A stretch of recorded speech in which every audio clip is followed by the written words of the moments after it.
How to cancel order in Depop. So let's get started. Today we are here with a brief explanation on how to do it.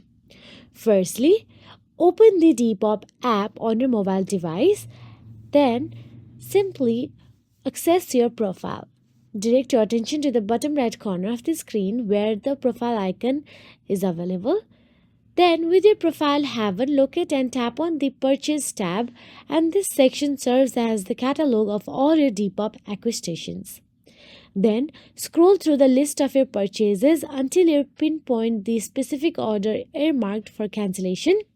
Then, on the Order Details page, Request Cancellation button, simply tap on it. Then, Depop, in its commitment to understanding user needs, will prompt you to elucidate the reason behind your decision to cancel the order. Then confirm the cancellation, and that is it. If you found this video helpful, please like, share and subscribe, and thank you so much for watching.